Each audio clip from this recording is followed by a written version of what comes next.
go out with a group of people or have a conference, someone has to have the idea first. Someone has to spearhead it. Someone has to shepherd it through. And that's our next speaker and the founder of this conference, John Polish. He's an expert at turning pain into the positive.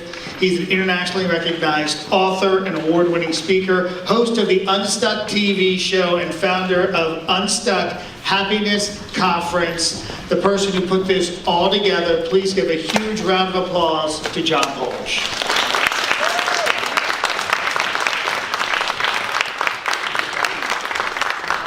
The number one fear in the world is public speaking. So if you don't mind, I'm going to hang out back here for a minute. Fear. It's that moment that you realize that the status quo is in jeopardy. Something's about to change, and that change could bring about pain. Anybody here ever experienced fear? No? How about frustration? Frustration. That is that annoying feeling that we get when things aren't going our way. Especially after we put forth some sort of an effort and we're not yielding the results we wanted. We get frustrated. Anybody? Am I the only one? I get frustrated easily, admit it. How about anger? We have anybody in the room who gets angry? Don't throw anything at me, just simple hand will do. Yeah, we all get angry at times, don't we? How about depressed? Anybody ever get depressed? The great philosopher / comedian, Stephen Ray, said that depression is just anger without enthusiasm. We want to be angry, but why bother? Nobody's going to care anyway, right? We just kind of lost all of our energy. Now, all of these emotions, they're natural. They're acceptable to have these emotions. It's okay to have them. What's not okay is to sit in them for too long. It's also not okay to move forward without ever dealing with them. Something I have a lot of experience with. A little bit about my story and what brought me here today, and essentially what brought all of you here today. In 2008, I found out that I was going to be a dad. I was excited. I've been waiting for this for a long time. I was finally going to have a baby. I couldn't wait to tell my family. My family was back in Ohio. I was here in Vegas. When I talked to my mom, that was the happiest I had heard my mom in years. She even called me back later that day telling me that she knows I'm going to have a girl. And she can't wait to watch me have to deal with that for the next 18 years. Little did I know that that would be the last conversation I'd ever have with my mom. Less than 36 hours later, she died of a sudden heart attack at the age of 54. That wasn't supposed to happen. I had all those emotions running through me at the time, but who has time for that? I just shoved it aside and moved on. I got right back to work, right back into my daily routine. I even did things like, I tried to reason my way through it, right? I negotiated. I said things like, well, you know, God has taken my mom, but he's blessing me with this child. Maybe it's a circle of life thing. Everything's still going to be okay. I employed other skills to try to not have to deal with her loss. Because I was going to be a father, right? Life was still good. And on April 20th, 2009, I became a dad. Abigail Ann Polish was born. Now this next picture I'm going to show you is my most prized possession in the entire world. You know, they say that newborns aren't capable of giving kisses. As you can see here, Abby's clearly kissing me. This picture was taken just one day after she was born.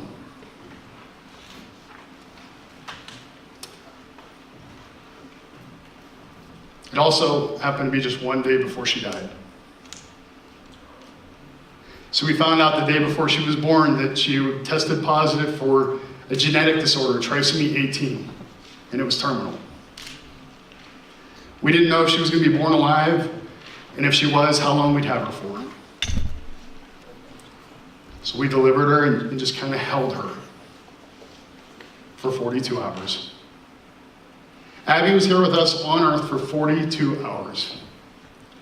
And in that time, I experienced every emotion known to man. That unconditional love, joy, fear, frustration, anger, all of it. But short of having her here today, I wouldn't change it for anything. I can remember, shortly after she was born, I would hold her and just kind of walk over and I would dance with her. I only had one CD with us, and I'd put that CD on, start dancing. I wasn't paying any attention. And then somebody came up and was pulling on my arm, like, "Do you hear this? Do you hear this?" I'm like, "Hear what?" They're like, "Listen to this song." I wasn't paying attention. It was a song by Mercy Me. And the chorus was, "There's a reason I'm alive for the blink of an eye."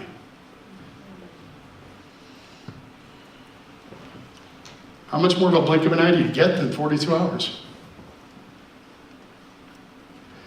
When we left the hospital, we left empty-handed. She was already gone. And I did similar to when my mom passed. I just jumped right back into life. I'm like, we got to get back to normal as soon as possible. Got back to work, got back to my normal routine. When you find yourself sitting in those emotions, there's really three things you can do. You could sit there, and you could stay stuck in those emotions. You could do the healthy thing and deal with those emotions and move forward, or you could do what I did. And you could start looking for distractions. Anything to take you away from those feelings that you were having. You don't want the fear, frustration, anger, and depression to rule your life, so you look for anything to get you away from it. Some of those are positive, some are not. I started running every day. I also employed a few other coping mechanisms that were a little more self-destructive than that. And this is where we find ourselves falling into things like addictions and other self-destructive behaviors. I thought I was doing okay. I thought I was fine. I thought I can deal with this, I can deal with anything.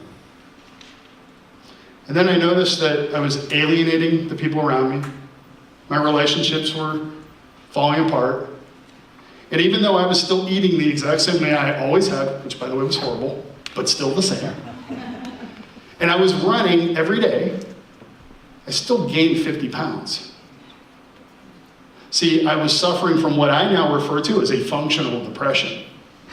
So like a functioning alcoholic, I was still going about my business, and I thought I was fine. I didn't feel depressed, but my body was telling me otherwise. I hadn't done the work to deal with any of those emotions yet. And after I found myself divorced and sitting alone in my misery, I realized something had to change.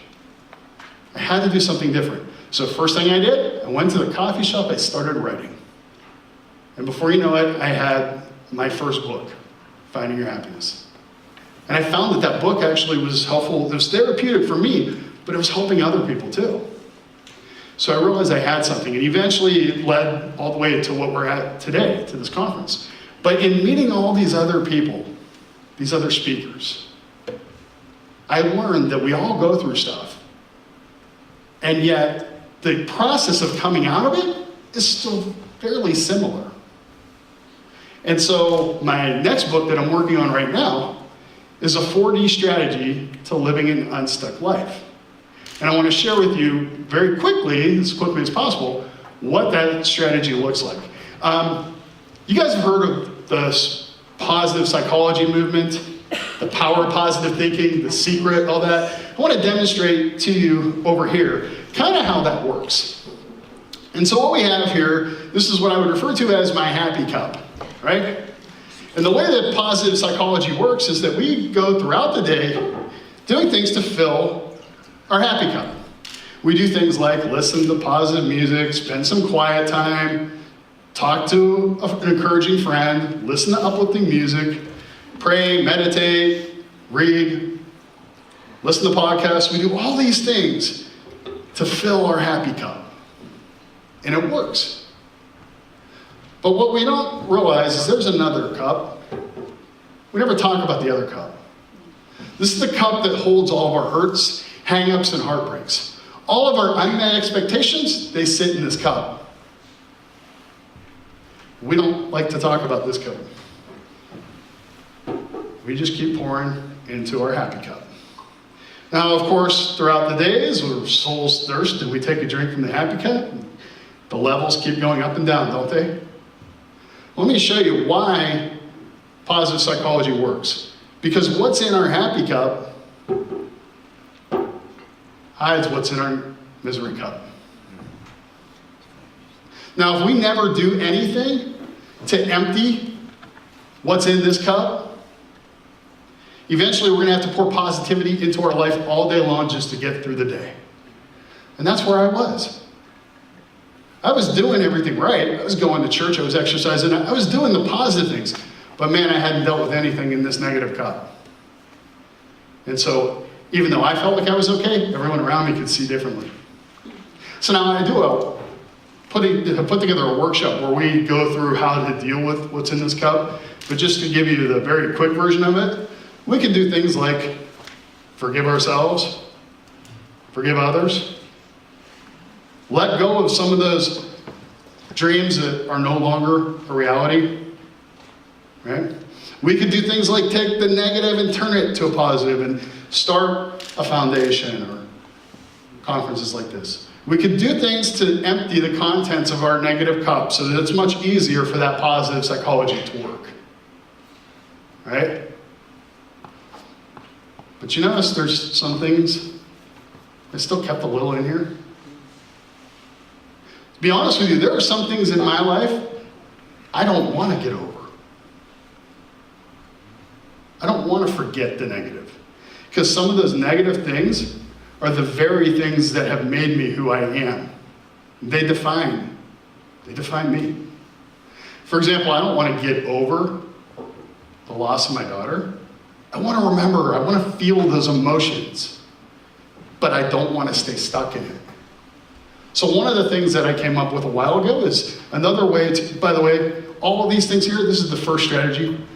The first D is to deal with your unmet expectations. This is how you deal with them.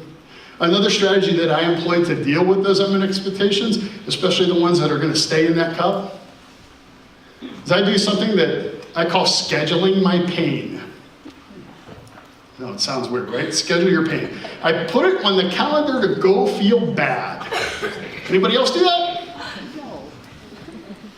Why would anybody want to do that? Well, I'll tell you why. I want to stay connected to those emotions.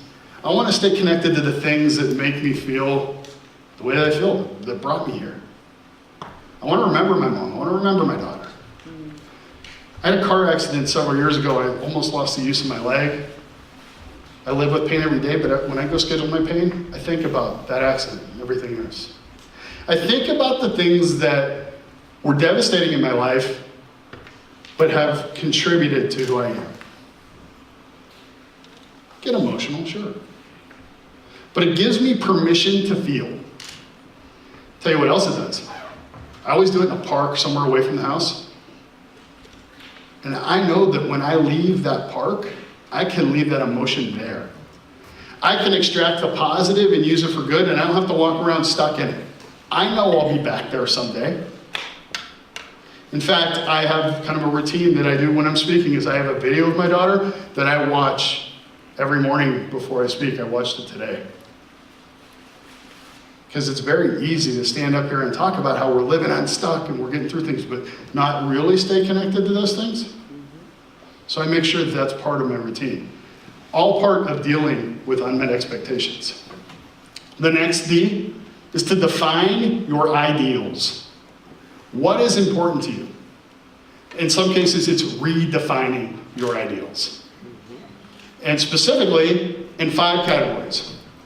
So my first book, Finding Your Happiness, is all about these 5 categories. P is for people. What do the relationships look like in your life if you're perfectly happy? R is the responsibilities. What is your sense of purpose? What's your reason for getting out of bed in the morning? A for your activities. I put a dollar sign instead of an S for money. I know some people are going to have a problem with that. We'll talk to you later. And an E for your environment. People told me I can't use a dollar sign for money, for an S. I did anyway. I've had other people call me and say, you can't use that acronym because you spelled praise wrong. You're supposed to have an I in there. My comment to them has always been, well, if I don't need praise, praise don't need I. Right? It works. Redefining what you want in each of these 5 categories. I deal with people all the time, and I'll talk to them. They can tell me how unhappy they are and what they don't have. And I ask them, well, what is it that you want? Number one answer I get, I don't know. Well, how can you get it if you don't know what it is? Spend some time and define what's important to you. For the next D, I want to introduce you to a few of my friends. I don't have many, but I brought them here. First one. First friend is this yellow balloon here. Always happy, always positive. Everything in life is great. We talk about positive psychology, everything. They totally agree. They get it. They understand. It works for them. This next one, blue here. When we're talking about positive things, they're nodding their head in agreement. They believe it too. They know that it's true. They know about the power of positive thinking, right? They know happiness is a choice. They know these things in their head. The problem with this one is they don't yet feel it in their heart. They know it works because they've seen it work for other people. It's just not working for them. When is it going to be my turn? I spent a lot of time here too.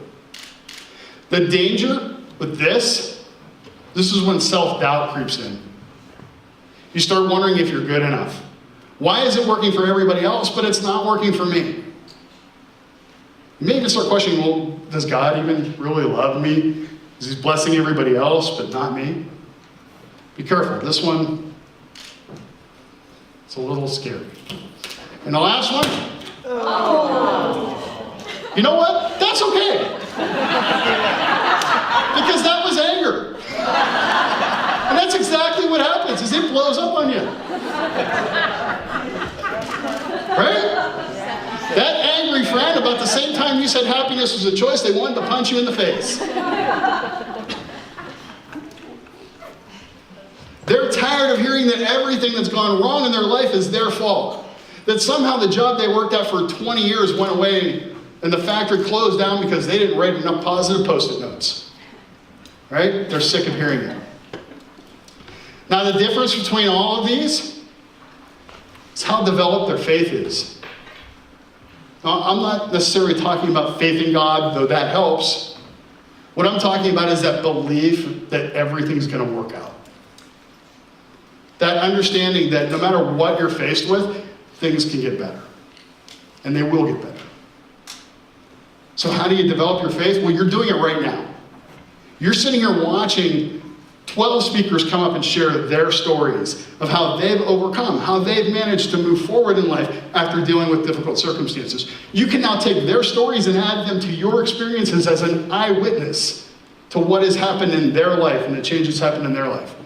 And you know what? We have a lot of other people in the audience that probably should be on this stage. And just sharing with them, you'll have that same opportunity to develop your faith. And the last D is to drive on. Keep moving, no matter what. What's the old saying? How far can you walk into the woods? Anybody? Halfway. Halfway. Because after that, you're walking out the other side. When you say something like, you don't know what I'm going through, you've admitted victory right there. You've admitting that you're going to get through it. Otherwise, you would say to people, you don't know what I'm stuck in. Right? You will get through it. But you have to be willing to pick yourself up and keep moving. While you're driving on, I find we come up with 3 obstacles. Roadblocks. Roadblocks, that's when you have your eyes set on your destination, you're moving towards your destination, and suddenly the road just stops. You can't go any further. You might be able to see the destination right in front of you. You could see other people coming in and out. They can get there, but you can't. Not anymore. It could be that roadblock is simply a detour. You can still get there, but it's going to take you longer than expected, and you're going to have to go through some things first. Maybe learn a thing or two before you get to that destination. Other times, it's a collision. A force greater than us is just going to stop you in your tracks, bring you to your knees to get your attention. And you can't go any further. The key to all three of those is that when those things happen, we have no choice but to turn and look in a new direction. Move forward in faith, believing that things can work out. And then I promise you, opportunities will come your way, but they will never meet you back in the middle of the wreckage. They will find you on your path once you get moving again. Now, trust me, there will always be this Abby-sized hole in my heart. You know, I thought I'd find happiness through being her dad. But I had to deal with my unmet expectations first. I had to do things like forgive God. Forgive myself. Let go of that dream that I was going to be able to raise her and do something positive with the experience that I had. Remember that song, There's a Reason I'm Alive for the blink of an eye? You're the reason. You sitting here today is the reason she was here for a blink of an eye. So we all can share these positive experiences, positive stories, so we can go out and influence others. So I had to deal with my unmet expectations. I had to define my ideals. And part of that was I had to redefine my daughter's role in my life.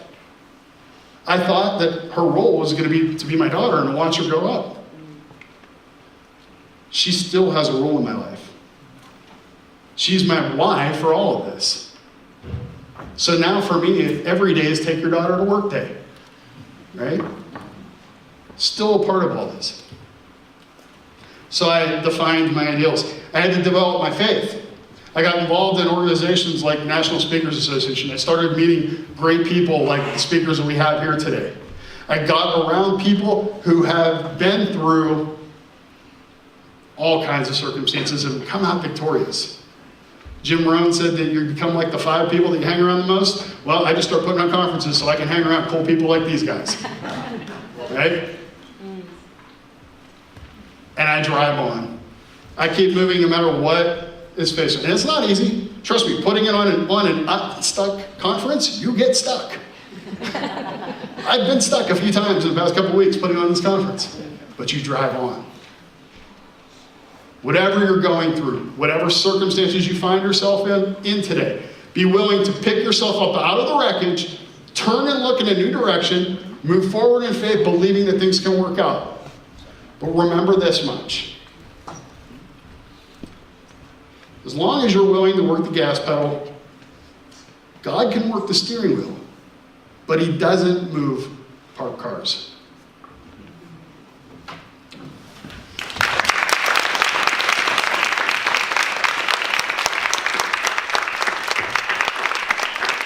Thank you, John. Thank you so much, and thank you for putting on this conference. Right now, we're going to do another